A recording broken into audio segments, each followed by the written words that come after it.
कि आखिर वो पवन सिंह जो साफ साफ कोर्ट में ये सबूत देकर आए थे, ये कहकर आए थे कि मेरी पत्नी नशा करती है, मेरी पत्नी मेरे अलावा और गैर मर्दों के साथ भी शारीरिक संबंध बनाती है, करने वाले हैं, वो पवन सिंह अचानक से ज्योति सिंह से क्यों मिले? आखिर पवन सिंह का हृदय परिवर्तन हुआ कैसे और क्यों हुआ? जो पवन सिंह पिछले 2 महीने के अंदर जाने कितनी बार कोर्ट का चक्कर लगा चुके हैं, उस पवन सिंह को अब ये क्यों महसूस हुआ कि उनको अपनी पत्नी से मिलना चाहिए? पवन सिंह इससे पहले भी कई बार ऐसा काम कर चुके हैं जिसकी खबर, जिसकी भनक पवन के करीबियों को भी नहीं रही है, चाहे वो ज्योति सिंह की शादी की बात हो या फिर नीलम सिंह की मौत हो। ऐसे में पवन को आरा से टिकट नहीं मिला तो बक्सर से लड़ सकते हैं, बक्सर से नहीं मिला तो वो बलिया से लड़ सकते हैं जहां से ज्योति सिंह का घर है। देखिए, पवन सिंह और ज्योति सिंह भले ही एक हो चुके हैं या फिर ये दोनों आपसी सहमति से मिल तो लिए हैं, लेकिन बहुत सारे लोगों को ये बात हजम नहीं हो पा रही है। बहुत लोगों का कहना है कि आखिर ये चमत्कार रातों रात हुआ कैसे,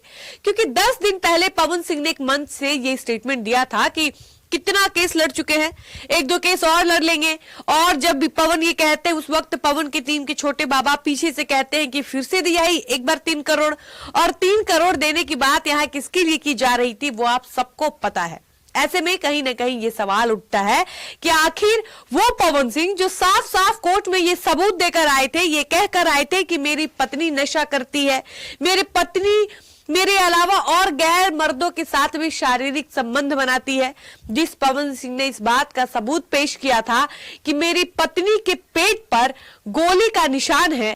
और इन्हीं कारणों की वजह से मैं अपनी पत्नी को अपने साथ नहीं रखना चाहता हूं, उस पवन सिंह का अचानक से हृदय परिवर्तन कैसे हो जाता है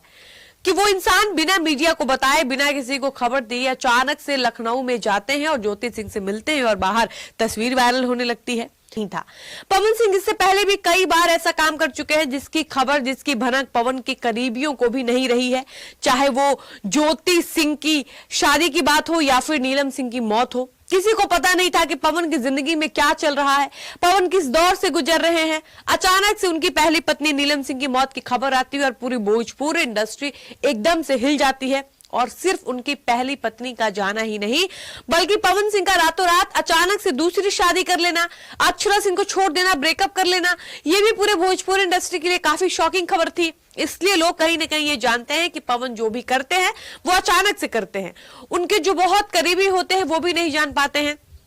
लेकिन आज हम इस वीडियो में ये बात करने आए हैं कि आखिर पवन सिंह जो अचानक से सब कुछ काम करने वाले हैं, वो पवन सिंह अचानक से ज्योति सिंह से क्यों मिले? आखिर पवन सिंह का हृदय परिवर्तन हुआ कैसे और क्यों हुआ? जो पवन सिंह पिछले 2 महीने के अंदर जाने कितनी बार कोर्ट का चक्कर लगा चुके हैं, उस पवन सिंह को अब ये क्यों महसूस हुआ कि उनको अपनी पत्नी से मिलना चाहिए, साथ में बैठकर बातचीत करनी चाहिए? तो आपको बता दें कि सोशल मीडिया पर पवन ज्योति को लेकर जो चर्चा हो रही है वो कहीं न कहीं ये है कि ज्योति सिंह से मिलने के पीछे पवन का कहीं न कहीं अपना निजी स्वार्थ है, और वो स्वार्थ ये है कि चुनाव नजदीक है। पवन सिंह घूम घूम कर ये बात कह रहे हैं कि हम चुनाव लड़ने का मूड बना चुके हैं, हमको पार्टी टिकट दे या ना दे, हम कहीं से भी देश के किसी भी कोने से चुनाव लड़ जाएंगे। अब पवन भले ही ये कह तो रहे हैं कि वो देश में कहीं से भी चुनाव लड़ जाएंगे, पर ये कहते हुए वो शर्त भी रख देते हैं कि हमको बिहार की किसी सीट से लड़वाया जाए, यूपी की किसी सीट से लड़वाया जाए, झारखंड की किसी सीट से लड़वाया जाए तो हम लड़ लेंगे। वो कहते हैं कि हम बंगाल से तो नहीं लड़ेंगे, जहां पर उनका जन्म हुआ था।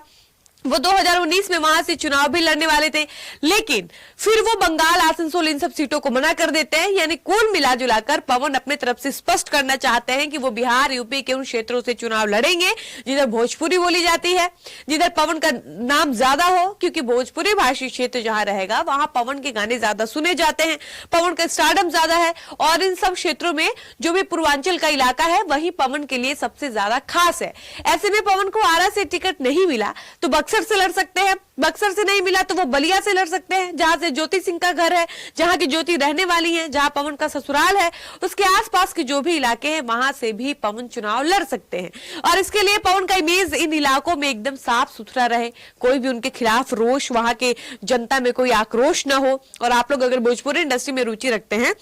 सोशल मीडिया से अगर आप अपडेट हैं तो आप देखते होंगे कि यूट्यूबर्स, ब्लॉगर्स जो भी ग्राउंड रिपोर्टिंग करते हैं, जो ग्राउंड पर जाकर खबरें दिखाते हैं, वहां पर पवन को लेकर जो आम जनता है उनमें बातचीत करती हुई वो लोग दिखते हैं कि पवन ने अपनी पत्नी को छोड़कर सही नहीं किया। वो नेता बनेंगे तो क्या ही दूसरों का कल्याण करेंगे, जो अपनी पत्नी का नहीं हुआ, अपनी गर्लफ्रेंड का नहीं हुआ, जिसने अपनी पत्नी को मार दिया। इस तरीके की तमाम बातें ग्राउंड पर होती हैं और पवन के पास लोग कहते हैं कि एक भी पत्नी नहीं टिक पाई। और कहीं ना कहीं ये सारी बातें, ऐसी खबरें पवन की टीम के लोगों के पास भी पहुंचती हैं, क्योंकि सोशल मीडिया पर क्या चलता है पवन की टीम इससे बहुत अच्छे तरीके से वाकिफ रहती है, अपडेट रहती है। पवन सोशल मीडिया पर उठ रहे सवालों का कई बार जवाब भी देते हैं, क्योंकि वो भी चीजें देखते हैं, उन तक भी चीजें पहुंचती हैं। और इसलिए पवन ने ज्योति को अपनाने का फैसला लिया है और यही कारण है कि पवन लखनऊ में जाकर ज्योति सिंह से मिले हैं, क्योंकि कहीं ना कहीं चुनाव आ रहा है और उनको चुनाव को मद्देनजर देखते हुए ज्योति सिंह को अपनाना ही सबसे सही लगा। बाकी इसके पीछे की और क्या सच्चाई हो सकती है, कुछ भी इसके बारे में कोई नई जानकारी, कोई नया अपडेट आएगा हम आपको जरूर बताएंगे। फिलहाल वीडियो को समाप्त करते हैं, मिलते हैं नए वीडियो में। धन्यवाद।